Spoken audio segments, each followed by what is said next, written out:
strike into the crowd. வணக்கம் நண்பர்களே, welcome to my channel CCF, உங்கள் cricket with mister cocktail furious. இப்போ நம்ம டிஸ்கஸ் பண்ண போற topic 2025 ICC champions ட்ராஃபியோட match 12ஓட preview தான் between India versus New Zealand at Dubai. End of the day it is a dead rubber match. புரியுதா உங்களுக்கு? ஆனால் ரெண்டு டீமும் அப்படி எடுத்துக்க மாட்டாங்க. அதுக்கு ரீசன்ஸ் இருக்கு. குரூப் பில சவுத் ஆப்பிரிக்கா வந்து பாத்தீங்கன்னா டாப் ஆஃப் த டேபிள் போயிட்டாங்க. செகண்ட் டீம் வந்து பாத்தீங்கன்னா ஆஸ்திரேலியா. ஸோ இந்த குரூப்ல இந்த ஒரு பர்டிகுலர் மேட்ச்ல எந்த டீம் வின் பண்றாங்களோ அவங்க ஆஸ்திரேலியாவோட மோதுவாங்க. தோக்குற டீம் வந்து பாத்தீங்கன்னா சவுத் ஆப்பிரிக்காவோட மோதுவாங்க. ஸோ எனக்கு பர்சனலா இந்தியா இந்த மேட்ச் வின் பண்ணி ஆஸ்திரேலியாவோட செமிஃபைனல் மோதணும்ன்றது என்னோட ஒரு ஆசை.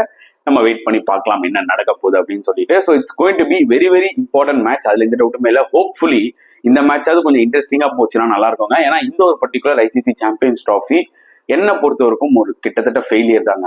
கண்டிப்பா சொல்லணும். எனக்கு ரொம்ப வருத்தமா இருக்கு. ஏன்னா 50 ஓவர்ஸ் எனக்கு ரொம்ப பிடிக்கும். ஓகேங்களா? நான் காலகாலமா பார்த்துட்டு வரேன். சச்ச இன்ட்ரெஸ்டிங்கான ஒரு ஃபார்மட் அது. புரியுதா உங்களுக்கு? டெஸ்ட் கிரிக்கெட்டுக்கு அப்புறமா.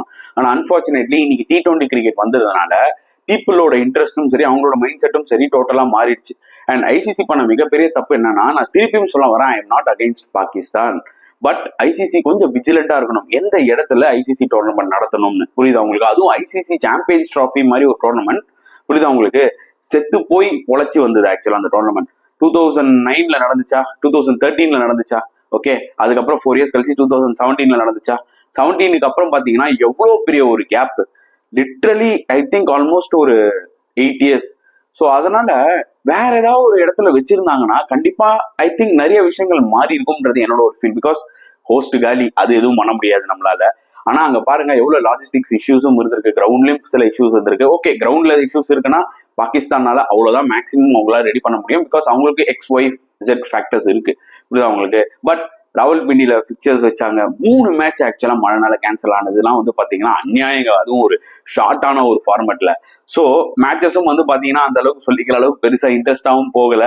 அதனால இட்ஸ் ஆல்மோஸ்ட் ஃபெயிலியர் தான் இந்த டோர்னமெண்ட். ஹோப்ஃபுல்லி அட்லீஸ்ட் இந்த ஒரு இந்தியா நியூசிலாந்து மேட்ச் செமிஃபைனல், 2 செமிஃபைனலும் சரி, ஃபைனலும் சரி, கொஞ்சம் இன்ட்ரெஸ்டா செமையா போச்சுன்னு வச்சுக்கோங்களேன். அட்லீஸ்ட் அந்த எண்ட் ஆஃப் த டோர்னமெண்ட்ல நம்ம கொஞ்சம் என்ஜாய் பண்ணலாம் அந்த டோர்னமெண்ட்டை. வெயிட் பண்ணி பார்க்கலாம் என்ன நடக்க போகுதுன்னு சொல்லிட்டு. ஸோ ரெண்டு டீமோட head to head India and New Zealand ஓடிஐஸ்ல எடுத்துக்கிட்டீங்கன்னா கிட்டத்தட்ட 118 மேட்சஸ் விளையாடி இருக்காங்க மக்களே. அதுல இந்தியா 60 மேட்சஸ் வின் பண்ணிருக்காங்க, நியூசிலாந்து 50 மேட்சஸ் வின் பண்ணிருக்காங்க.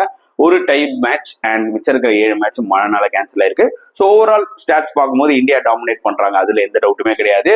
when it comes to champions trophy India New Zealand ஒரே ஒரு வாட்டி தான் மோதி இருக்காங்க. அதுவும் சாம்பியன்ஸ் ட்ராஃபி 2000ல இருக்குல்ல, நைரோபியில, கென்யால நடந்தது. அதுல இந்தியா எல்லா மேட்சும் வின் பண்ணி ஃபைனல்ஸ்ல மட்டும் போயிட்டு நியூசிலாண்டோட தோத்தாங்க 4 விக்கெட்ஸ் வித்தியாசத்துல. அந்த மேட்ச் தான் வந்து பாத்தீங்கன்னா இந்தியாவும் நியூசிலாண்டு ஃபேஸ் பண்ணிருக்காங்க. அதுல நியூசிலாந்து வின்னர். ஸோ அதனால சாம்பியன்ஸ் ட்ராஃபின்னு பொறுத்த வரைக்கும் நியூசிலாந்து தான் வந்து பாத்தீங்கன்னா டாமினேட் பண்ணிருக்காங்க. 6 ஒரே மேட்ச் தான் விளையாடி இருக்காங்க, அது வேற விஷயம். பட் ஸ்டில் ஒரு ஐசிசி டோர்னமெண்ட்னால இந்தியாவுக்கு முதல்ல ஒரு பயம் காமிக்கிறது ஆஸ்திரேலியா. அதுல எந்த டவுட்டுமே கிடையாது. அடுத்தது நியூசிலாந்து. அதனால கண்டிப்பா அவங்களும் ஒரு கான்பிடண்டா வருவாங்க. ஏன்னா இந்த துபாய் கண்டிஷன்ஸ் வந்து பாத்தீங்கன்னா இந்தியாவுக்கு மட்டும் கரெக்டா செட் ஆகாது, நியூசிலாண்டுக்குமே செட் ஆகும். ஏன்னா அவங்களோட காம்பினேஷன் அந்த மாதிரி. ஸோ துபாய் விக்கெட் எப்படி இருக்க போகுது? ஸோ நம்ம ஃபர்ஸ்ட் 2 மேட்ச் பார்த்தோம்ல, கிட்டத்தட்ட அதே மாதிரி தாங்க இருக்க போகுது. ஏதாவது பயங்கரமா பால் ஒன்று திரும்பவும் திரும்பாது. அதே மாதிரி பாத்தீங்கன்னா ஃபாஸ்ட் பவுலர்ஸ்க்கு பயங்கரமா அப்படி ரைஸும் பாலும் ஆகாது. நீங்க நினைக்கிற மாதிரி பயங்கரமான ஸ்விங்கும் இருக்காது. மேபி வந்து பாத்தீங்கன்னா ஃபர்ஸ்ட் பவுலிங் போடும்போது நான் பார்த்ததுல, ஓகே, ஃபர்ஸ்ட் பவுலிங் போடும்போது லைட்டா ஒரு சின்ன ஸ்விங் இருந்தது. அதை வேணா ஃபாஸ்ட் பவுலர்ஸ் வேணா கொஞ்சம் யூஸ் பண்ணிக்கலாம். இனிஷியலா ஒரு 4 ஓவர்ஸ் 5 ஓவர்ஸ்க்கு அந்த பால் லைட்டா அலையுது. அது மூலியமா வேணா விக்கெட்ஸ் எடுக்க ட்ரை பண்ணுவாங்க. Apart from that it's going to be a very slow wicket. நீங்க நினைக்கிற மாதிரி பாகிஸ்தான்ல பாக்குற மாதிரி 300 320 நம்மளால எக்ஸ்பெக்ட் பண்ண முடியாது இந்த விக்கெட்ல. 270 280 வந்தாலே பெரிய விஷயம் நான் நினைக்கிறேன். மேக்ஸிமம் அது அடிக்கலாம். அந்த 2 டீமுமே வந்து பாத்தீங்கன்னா அடிக்கிற திறமை இருக்கு. 270 or 280 அப்படி ஒரு டீம் வந்து ஃபர்ஸ்ட் பேட்டிங் ஆடி 270 or 280 அடிச்சா சேஸ் பண்றது ரொம்ப கஷ்டமான ஒரு விஷயம். இட்ஸ் கோயிங் டு பி ஒரு 260 மேட்ச்ன்ற மாதிரி எனக்கு தோணுது. ஸோ டாஸ் வின் பண்ற டீம் கண்டிப்பா வந்து பாத்தீங்கன்னா பேட்டிங் ஃபர்ஸ்ட் தான் ஆடுவாங்க. பேட்டிங் ஃபர்ஸ்ட் ஆடுறது தான் கரெக்டான ஒரு விஷயம் நான் ஃபீல் பண்றேன். ஏன்னா இந்தியா 2 மேட்சா சேஸ் பண்ணிட்டாங்க. இந்தியா இந்த முறையாவது டாஸ் வின் பண்ணுவாங்களா? நம்ம வெயிட் பண்ணி தான் நம்ம பார்க்கணும். ஸோ நியூசிலாண்டோட ஸ்ட்ராட்டஜி என்னவா இருக்க போது, அவங்களோட பிளேயிங் லெவன் என்னவா இருக்க போகுதுன்றதை இப்போ டிஸ்கஸ் பண்ணலாம். என்னை பொறுத்த வரைக்கும் பாத்தீங்கன்னா நான் திருப்பி சொன்னதுதான், நியூசிலாந்து வந்து பாத்தீங்கன்னா ஒரு கிளியர் டெம்ப்ளேட்டோட தான் வருவாங்க. ரீசென்ட் டைம்ஸ்ல வந்து பாத்தீங்கன்னா அவங்க இந்தியாவோட எல்லா ஃபார்மேட்டுமே நல்லா பண்ணியிருக்காங்க. ஸோ முன்னாடி நம்ம சொல்லுவோம், ஞாபகம் இருக்கா? முன்னாடின்னு கூட வேணாம், இந்த 2024 T20 வேர்ல்ட் கப்ல இருந்து நம்ம ஸ்டாப் பண்ணிட்டோம் ஒன்று சொல்றது.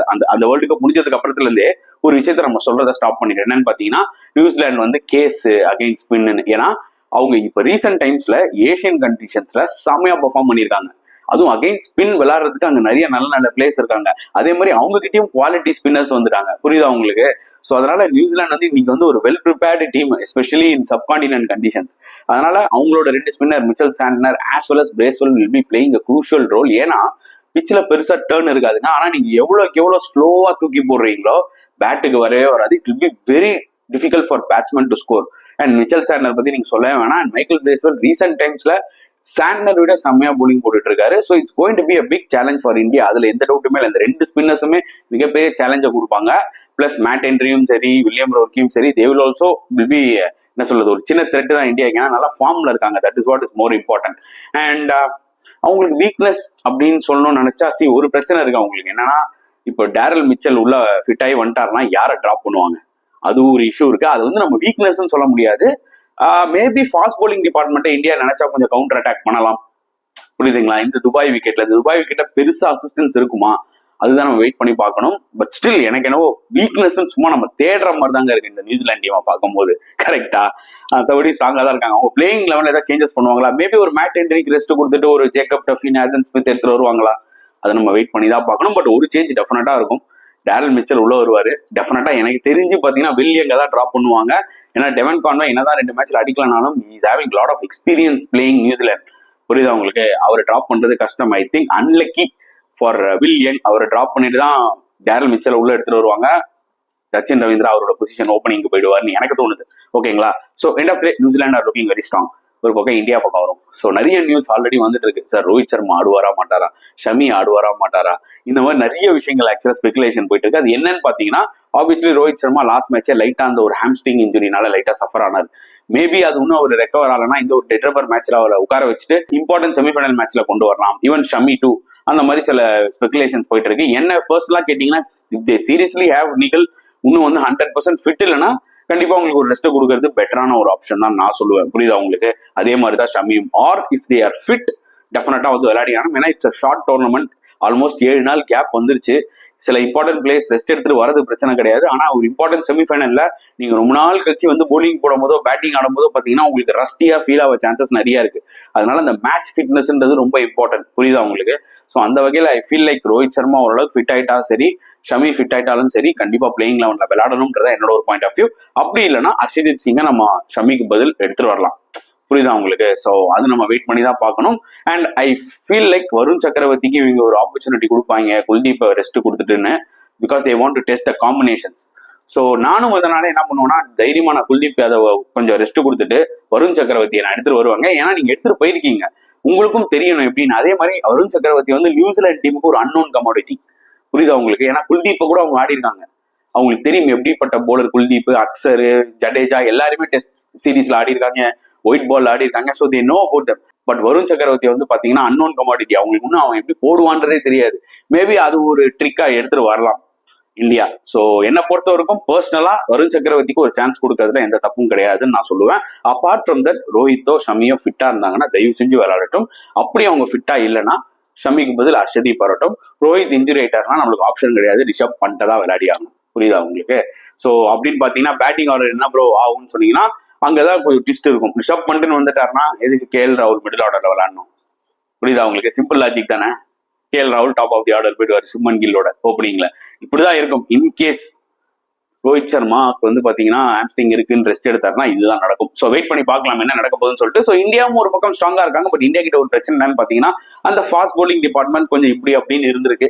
ஸோ அது ஒரு கன்சர்ன். பிளஸ் இந்தியாவோட ஃபீல்டிங், ஸோ கேச்சிங் வந்து பாத்தீங்கன்னா அவ்வளோலாம் சூப்பராலாம் இல்லை. 2 மேட்சா வேணா நம்ம வேணா கன்வின்சிங்கா வின் பண்ணிருக்கலாம்.